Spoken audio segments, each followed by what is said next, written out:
How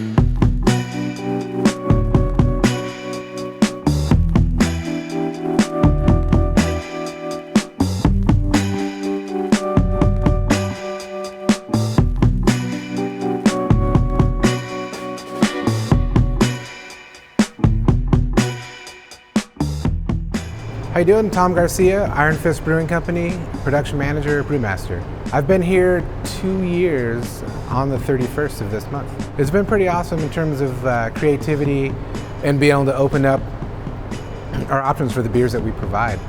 So traditionally we had a very tight core knit selection of beers, and more recently in the last year we've actually opened it up quite a bit to where we maintain our core beers, but we're also expanding with new options.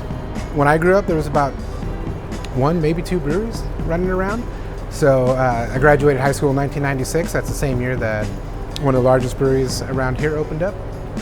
And then went away to school in Iowa for about 3 years, and then ended up back home. And then as soon as I came home, worked in my field for a few years, and then started looking for a job in the brewing industry. I'd been home brewing for a while, and there was a few breweries running around that were pretty small at the time that would take a chance on someone like me, so I went for it in 2003, and that's when I started.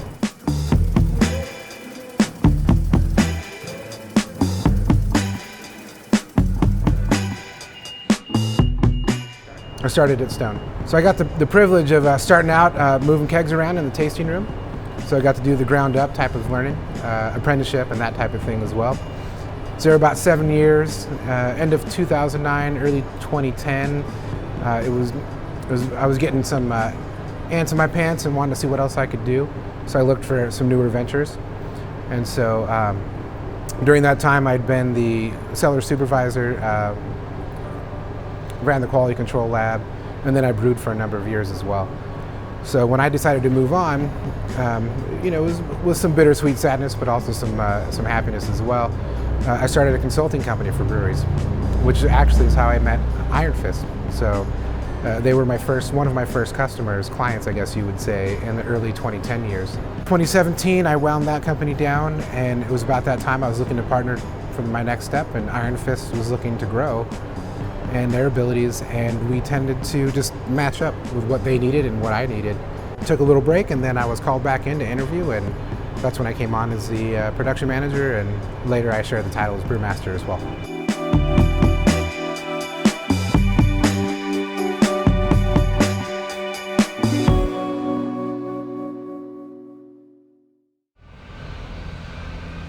So I met Greg and Eve and Brandon originally when they opened the brewery, Sheminsky, were the original owners, via doing some consulting work with them, and that's when I got to see their vision for brewing more European style beers. And at that time it was a pretty small, scrappy crew, and so they came out swinging away, doing the best they can with everything they had. And so I was pretty attracted to that, I don't want to say bullheadedness, but that commitment to keep pushing forward. Moved forward about 5-6 years or so is when I met the Seltzers, who are also co-owners now here at Iron Fist, and they're used to running a few larger operations. And so I was able to meet with them and discuss what I might be able to do here. One of the things I actually enjoy is to grow a brewery from a smaller point to a larger point as we go through distribution systems, quality control implementation, all roundabout. How do we take what we're doing well and do it better and a little bit faster and a little bit more on time? So I like to call it the last 5%. You're already 90-95% of the way there. We're just trying to get that last 5% so we can be truly efficient and excellent.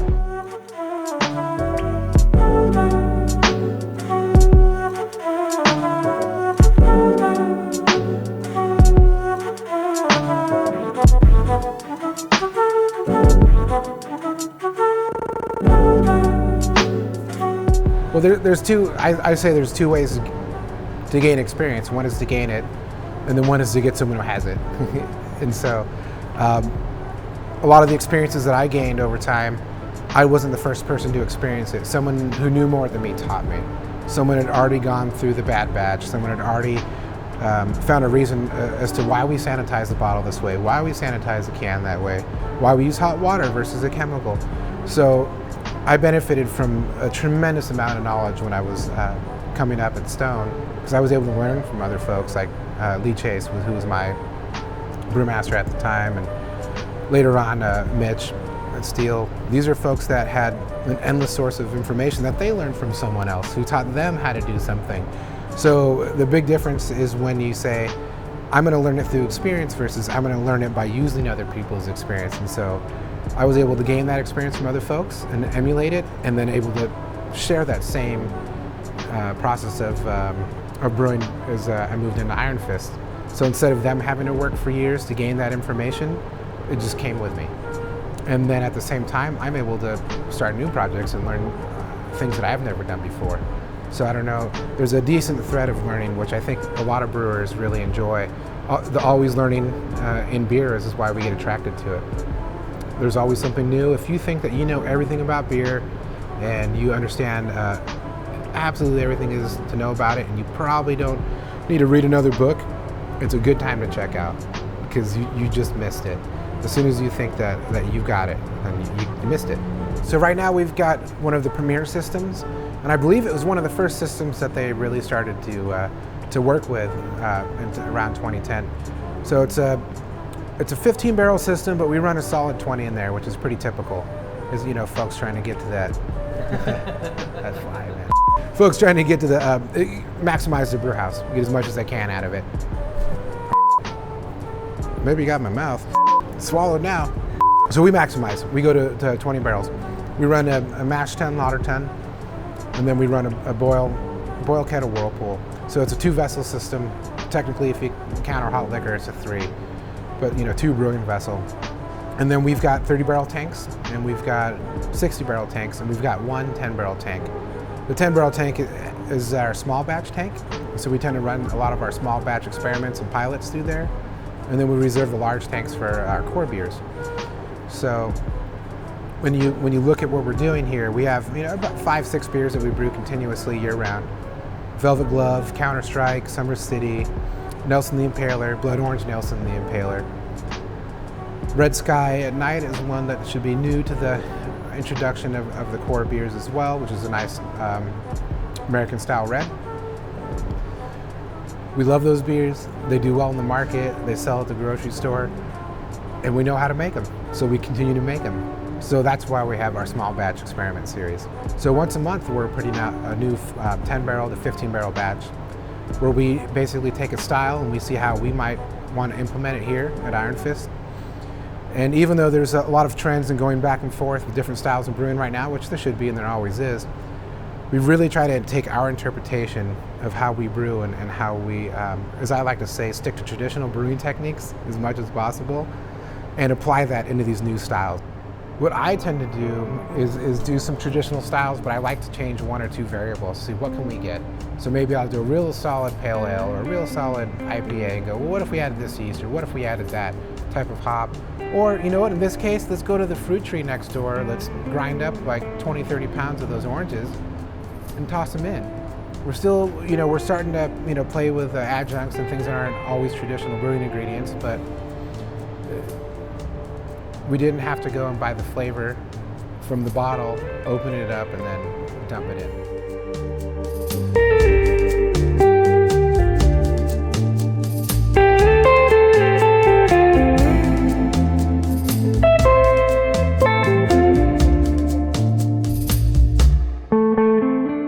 Catalina's Revenge, and it's an American pale ale. I even, you know, say it'd be even close to a West Coast style, although it's got a little bit of caramel note on it. But the slogan in this beer was literally beer flavored beer. We're gonna make a beer that tastes like a beer. Revolutionary. Like, so again, this one came in at 6.9, and then we did, I think, closer to 45 IBUs. So you may not drink 15 of these in a night, you know, you may not drink 4 or 5, you know, maybe 1 or 2. But where we played with things was on the ABV and on the hopping more than it was with adding like a piece of candy to it. And almost all brewers talk about their lagers. If you can do a good lager or a pilsner, and you don't just beat it up and it doesn't taste like buttered popcorn, or it doesn't taste like a bunch of other funky flavors that it shouldn't, that at least we know you can make good, clean, delicious beer. So our Summer City is the beer that I probably drink the most of. It's the most naked beer in terms of Any off flavor will throw it sideways. It takes longer than most of our other beers, so it's a month to brew versus 2 weeks, 2.5 weeks, 3. And if anything goes south, it'll show it immediately. Yeah. So Nelson the Impaler. One of the beers that I was most interested when I first came on, Brandon Szyminski, who had been the brewmaster before I got here, I've been working on that for quite a while. So he took 100% Nelson hops, and then he put that inside of I would call them somewhat of an IPA, if not a pale. It really crosses a few boundaries. So right now I've been sticking with this in Nelson the Impaler IPA. But it's obviously got a bunch of Nelson coming off with white wine, grape, skin, some of those mustier aromas as well in there, some tropical notes. And we did 100% hopping, so that's bittering all the way through dry hopping. And it comes out with a Pilsner malt, which is a very clean malt that you would use in a lager as well. And no caramel malts at all. So it's a naked beer other than the hops. So the reason why I like talking about this beer before the Blood Orange Nelson is because that hop is a very difficult hop to pair with anything, let alone, well, other hops, yeah, but like fruit, it can make it very difficult. So we spent a good 3 months with different oranges, different orange purees, and things of that nature, just to find the right balance and the right orange puree product. And we went with the Blood Orange because it balanced perfectly with the Nelson hops. And in our minds, we weren't trying to produce a fruit beer first that was an IPA second. We wanted to produce an IPA first with a fruited secondary flavor profile.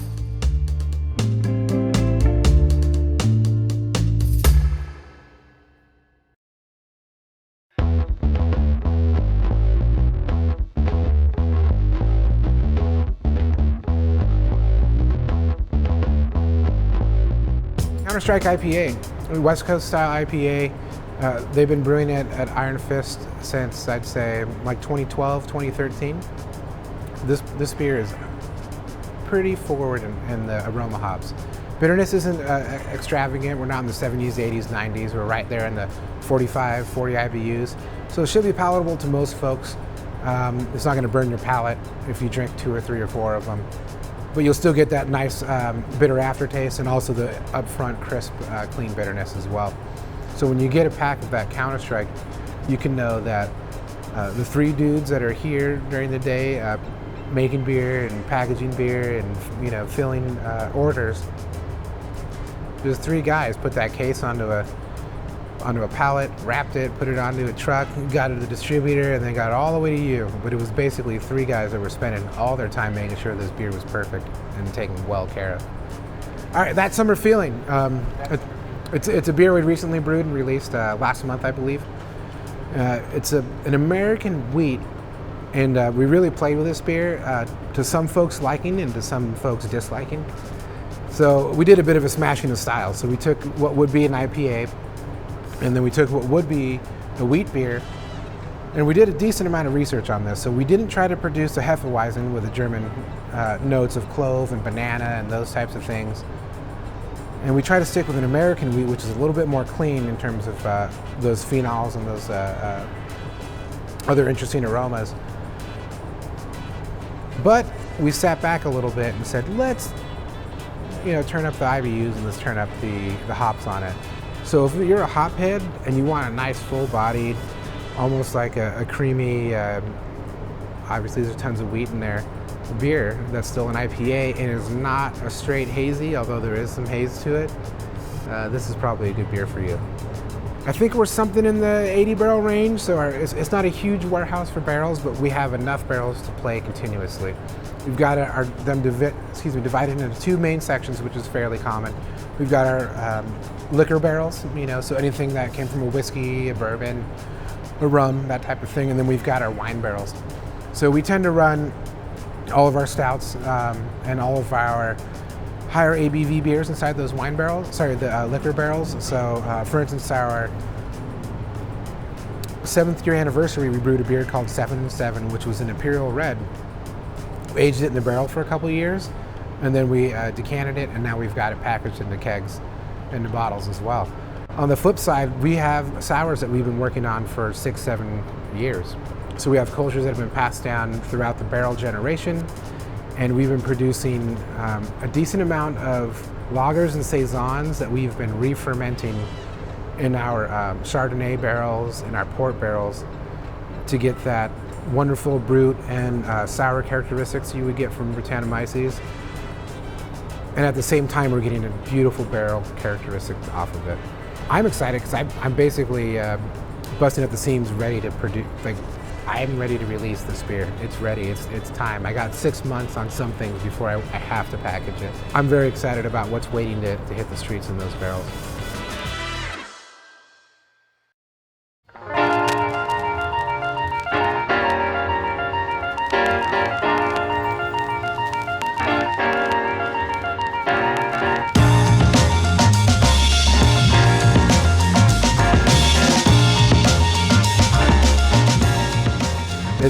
Beer is something that you can drink alone, and I do from time to time. But the first time I had a beer, someone gave me a beer. And anytime I've had a delicious beer, I want to share it with another person. So for me, it's people, it's community, and that's what makes it fairly amazing, is that you can get all of that out of it. For instance, I'm drinking a pale ale, but somebody in Britain years ago, hundreds of years ago, made a pale ale. Well, why do you make the pale ale versus making a stout? It's a whole nother topic. But that decision and that community that went on at that time is affecting me here today through that chain of events. And so I like to pass that along as well. And with that, it's basically like you're carrying a torch. Not to get too lovey-dovey on all this stuff here, but the beer isn't just about you and your expression. It's also about making sure that folks in the community and folks moving forward that learn to brew are getting the tried and true methods. And as we expand what beer is, we never forget, like, not just where it came from, but the essentials of it. And that's where I go back to hops, barley, water, and yeast. There would be a lot of things, but we don't have hops, barley, water, and yeast. I don't know, maybe it's beer, maybe not. So yeah, community, people, folks. And then again, it's liquid poetry. You've heard that before. It's art. It's a book I can read. When I drink through this beer, I can think, how did that guy do that? How did that lady do that? What was their intention? Who was their audience? Did they like this color? Did they not like this color? Is this a mistake? So I'm basically reading a small poem or sometimes a catalog. So yeah, that's my answer.